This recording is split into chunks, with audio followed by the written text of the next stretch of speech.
사실 제가 예수님을 만난 거는 동산교회에 와서 비로소 예수님을 만났습니다.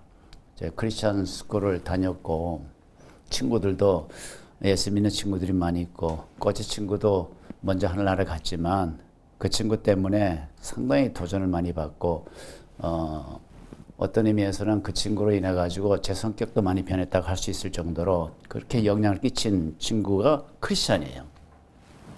이게 감사하죠.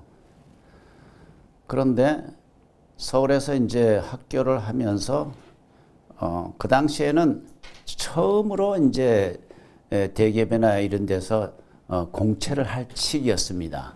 그 전까지만 해도 공채라는 제도가 없었는데 처음으로 제가 졸업할 때 막 공채가 막 이제 했을 때요. 뭐 현대도 그때는 크지 않았었고 삼성은 뭐 눈에 띄지도 않았었고 이제 그런 시기였는데 그래서 시험을 쳤는데 합격을 했어요. 감사하게도 합격을 하고 이제 신체 검사를 하고 그다음에 이제 그 대표하고 이제 면담도 하고 그래가지고 최종 합격을 했어요.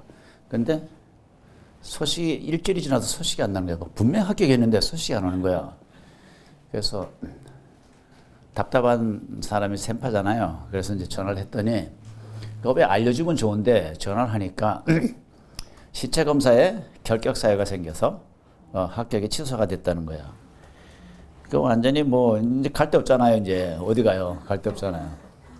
더군다나 처음으로 이제 공채 합격했는데도 그래서 이제 먼저 친구한테 이제 꼬치층 먼저 하늘나라 간 친구한테 나 지금 이렇게 됐다. 죽을 판이다. 그러니까 너 이번 여름 때 부산에 조선공사 지금 한진중공업 지금 한진중공업 맞나 모르겠다. 예, 예, 거기 가면 선배들이 쫙 있잖아. 그러니까 가서 선배 다리 딱 잡고 살려고 다시 한번 해봐라. 그러면은 네가 내려가 가지고 거기 가서 실습도 했으니까 너를 알 거 아니냐. 그 소리만 믿고 이제 공채 시험을 쳤어요. 그래서 합격해서 이제 입사를 했는데 신체 검사를 안 하는 거야. 그러니까 선배를 한때 가서 입사할 이유도 없고 그 다음에 신체 검사 하는 거야. 그래서 부산 내려와 가지고 그 당시에 중앙동에 가면 지금 저기 전철 있고 조금 더 들어가면 중앙동에 가면은 무슨 결핵과 의원이라고 있었어요. 지금은 없어졌죠. 벌써 옛날에 없어졌죠. 그래서 거기에 남이 알세라 몰래 살짝 가서 진찰 받고 한 6개월 치료를 했어요. 그래가지고 이만 치료했는데 거기에 이제 흔적이 지금도 조금 남아 있어요. 남아 있는데 그 다음에 뭐 신체 검사하고 뭐 객단 검사해도 아무 이상 없으니까 그래서 이제 됐죠. 그 당시만 해도 예수를 안 믿었어요. 예수를 안 믿었는데 내려와서 하나님이 왜 나를 생면부지의 부산 땅에 나를 보냈나. 부산 땅에 와서도 어떻게 하면 서울 가려고 막 발버둥을 쳤죠.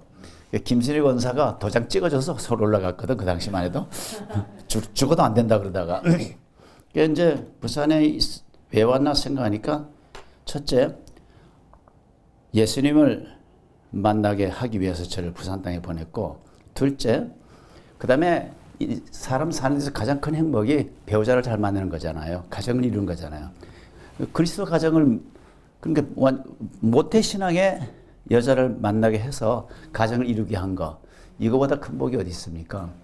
그 두 가지를 하나님께서 주시려고 발로 뻥 찬 거야, 나를. 그게 느껴지더라고요. 나중에 세월 지나니까. 그래서 우리가 어떤 고난을 당할 때 하나님께서 그 고난이 애매기려고 고난을 주는 게 아니고 더 복을 주려고 고난을 주신 거다라는 것을 이제 깨닫는 과정이 이제 들어간 거죠. 오늘 성경 말씀 보시면 예수님이 분명히 가자 그랬어요.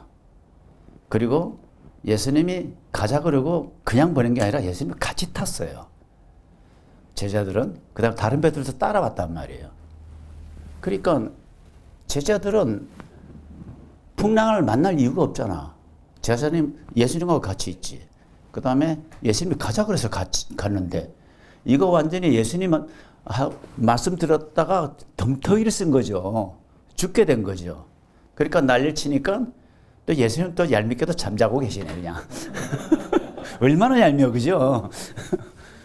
근데 놀라운 거는요, 예수님이 야단만 치고, 새끼들 하고 그냥, 너 한번 물에 빠져봐서 꼴딱꼴딱 해봐라. 이게 아니고, 야단 치기 전에 먼저 상황을 정리해주고 나서, 너 왜 그랬어? 이렇게 하셨단 말이에요. 왜 이렇게 믿음이 적어? 여러 가지 의미가 있지 않습니까? 그래서 이러한 삶이 우리에게 항상 일어나면서 되새김하면서 살아가야 되지 않겠나 이런 생각이 듭니다. 오늘도 찬양하고 기도하고 그랬는데요. 이것이 아무것도 아닌 것 같아도 평강으로 인도하시는 하나님, 예수님이 얼마나 편안했으면 풍랑이 일어나고 아마 발 쪽이나 이럴 때는 물에 잠겼을지도 몰라. 배에 물이 들어왔다 그러니까. 배가 아무리 크다 하더라도. 그럼 그런 가운데서도 주무셨단 말이에요. 막 일렁일렁하고 막 토할 지경인데도 주무셨단 말이에요. 그러니까 평강의 하나님이 예수님 안에 계시니까 그럴 수 있었단 말이에요. 우리가 그래야 돼요. 예수님이 그걸 보여주신 거예요. 예수님이 계신 한, 예수님이 가라고 해서 함께 가는 한 어떤 풍랑이 일어나도 평안을 유지할 수 있는 것. 이게 기도고 이게 삶이 아닌가 이렇게 생각이 듭니다.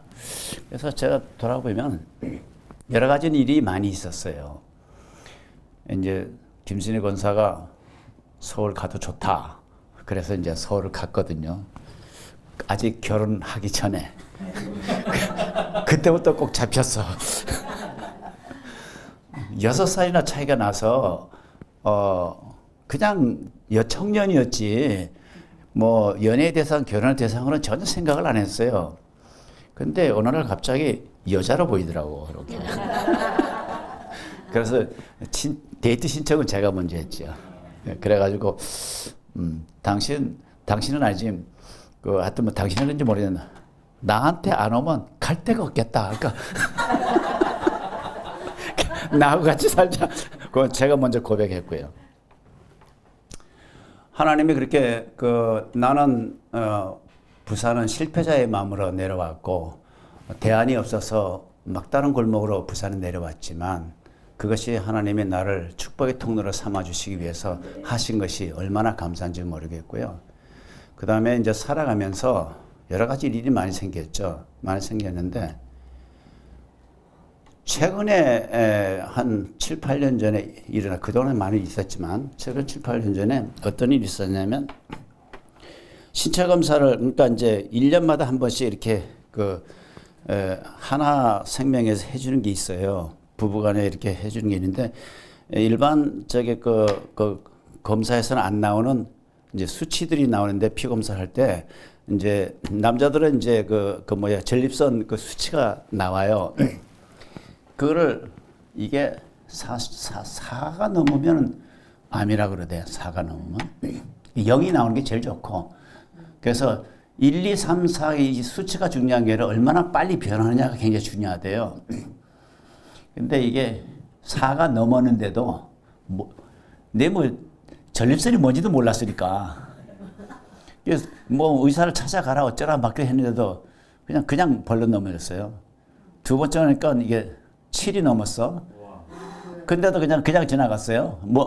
저한테는 아무 이상이 없었으니까, 전혀 몰랐으니까.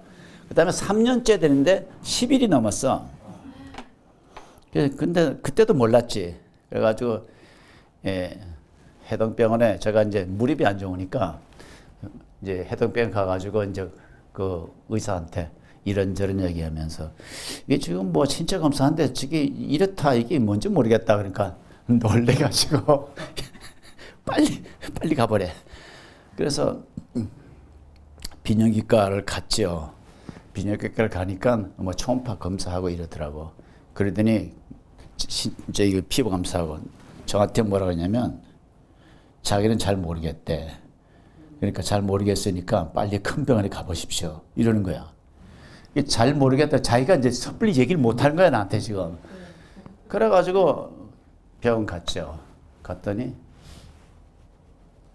이게 완전히 그러니까 동아대병원 갔어요. 동아대병원 3번이나 갔어. 갔더니 뭐 또 금식하고 어쩌고 해라. 뭐 또 2주 후에 오세요. 뭐 해가지고 한 달 반 이상 지났죠. 딱 갔더니까, 그러니까 이제 수술하재.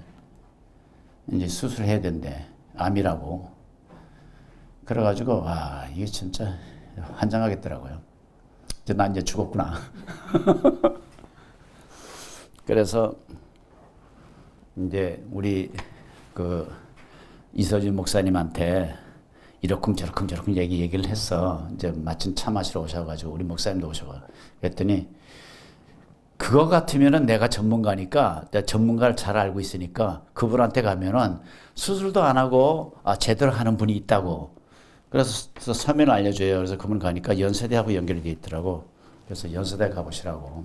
연세대 가서 이제 진찰하고 해서 진찰을 하는데요. 수술을 해야 된대. 수술을 해야, 이게 전립선암은 예후가 아주 좋거나 아주 나쁘거나 둘 중에 하나가 된대. 그러니까 이게 번지기 전에 수술하든지 조치를 하면은 아주 깨끗하고, 그렇지 않으면 아주 독한 암이라고 그렇게 얘기를 하더라고요. 그래서 이제 그 의사 말대로 이제 하기 위해서 이제 수술을 하기 위해서 하는데, 그 큰 병원은 그렇대요. 이 수술만 하면 되지 다른 걸 다 검사를 하대. 특히 심장 검사를 하더라고요. 이거 수술해도 괜찮은지. 근데 심장에 문제가 발생된 거야. 난 모르는데, 그래서 급히 김 보호자가 올라와야 시술을 해봐서 검사를 해볼 수가 있다고. 놀라가지고 이제 하는데, 앞에 이제 심장 시술을 하기 위해 약을 집어넣고 막 그러더라고요. 난 들어가지고 입도 뻥끗 못하고 몸을 치고놓고 막 하길래. 그때 찬송가 302장 장파에 뱉띠오, 이게 읊조려지는 거예요. 그리고 그게 읊조려지면서 내가 이 찬송을 잘 알지도 못하고, 그 다음에 잘 들어보지도 못하고, 우리 교회에서도 언제 했는지도 모를 정도로 잘 안 부르는 찬송인데, 갑자기 그 찬송에 창파에 뱉디어 내 맘껏 저가라 언덕을 넘어서 뭐 이게 계속 해줘되는 거예요. 이제 검사하는 중에. 그러면서 검사하기 전에 의사가 뭐냐면, 요게 잘하면 스텐트를 받고 아니면은 수술을 해야 된다. 그러니까 둘 중에 하나인데, 그것이 정확하게 위치도 확인해야 되고, 그래서 이제 검사를 한다고 그러는 거예요. 그 찬송을 속으로 읊조리면서, 그러면 나 괜찮겠네? 내 마음껏 저어가라. 그럼 뭐, 이거 아프면 내가 못 저어가니까 나 괜찮겠네? 그 생각이 나는 거야. 그래서 아주 기분이 좋은 거예요. 이게 어떻게 될지도 모르고 결과가 어떻게 나올지도 모르는데 벌써 나는 그 찬양 소리 속이 푹 빠진 거야. 그런데 솔직히 말해서 지금도 내가 잘 모릅니다, 찬양을. 우리 김선영한테 물어봐서 그게 302장인 걸 알았지. 그래서 이제 김선영한테 급히 올라왔고, 결과가 제가 생각한 대로 아무 이상이 없는 거예요. 얼마나 할래요? 그러니까 수술하셔도 됩니다. 나이가 드시면 혹시 그렇게 잘못 진단할 수가 있습니다. 자세히 검사해 보니까 괜찮습니다. 얼마나 감사한지요. 그러니까 하나님이 그런 걸 통해서도 미리 알려주시더라고, 또 신기하게. 그래서 너하고 있다 하는 걸 보여주시는 장면 같아요. 그래서 수술하고, 보통 수술하면은 이 전립선암의 후유증이 뭐냐면은 이게 혈뇨라 그러나? 하여튼 혈뇨가 아니고 하여튼 조절이 잘 안 돼요. 조절이 안 돼서 제가 알고 있는 아주 막역한 선교사님은 나도 모르게 몰래 전립선암 수술을 하셔서 좀 약간 창피하시니까 그러신지 몰라도, 근데 저보다 한 2년 정도 먼저 수술하셨는데 지금까지 기저귀를 차고 다니십니다. 기저귀를 차고 다니시고 자기도 모르게 이게 나온대요. 그러니까 의지적으로 안 된대. 주무시다가도 깜빡 잊고 기저귀를 안 차고 주무시면 완전히 이불 다 젖는데요. 그래서 그 사모님 굉장히 고생하시더라고. 뭐 생활하는 지장이 없는데 그런 문제가 있어요. 그분도 이제 수술했고 후유증은 있지만 다른 건 다 괜찮아서 암에서는 벗어났는데 그런 후유증이 있더라고요. 근데 저는요 수술하고 2주 지나고 난 다음부터 지금까지 괜찮습니다. 어제도 7시간 잘 자고 아침에 화장실 갔습니다. 너무 감사하지요. 할렐루야. 그래서 하나님이 그렇게 저한테 사인을 해주신 것인 그래서 저게 벌써 한 4, 5년 돼요. 4, 5년 전인데 막 저어가고 있습니다. 지금. 이번 월요일 새벽에 일본 갔다가 어제 또 서울 갔다가 막 그냥 그림을 그려가면서 막 하고 그다음에 교회 섬기는 데 있어도 어떻게 하든지 또 뭐 하려고 애를 쓰고 그런데요 하니까 하나님께서 시간을 주시고 그다음에 할 만큼 또 이렇게 물질이 따라오게 되더라고요. 그러니까 내가 할까 말까 그게 아니라 일단 벌리고 보자는 식으로 막 벌리니까 그다음 따라오더라고. 너무 감사합니다. 그래서 저 찬송가 302장 내 마음껏 저어가라가 사실은 저의 인생에 있어서 제 3기에 해당한다고 할 수가 있습니다. 제가 나이가 70이 넘어가서 뭘 적을 게 있습니까? 적을 게 없죠. 적고 싶어도 뭐가 있어야 적지. 안 그렇습니까? 남들은 우리 친구들을 보고 뭐 저기 그 어디 뭐 그 일자리가 없어가지고 놀고 그리고 뭐 저 경비도 못 해가지고 야 너는 경비하냐 난 경비도 없다 뭐 이런 이게 대화거리였어요.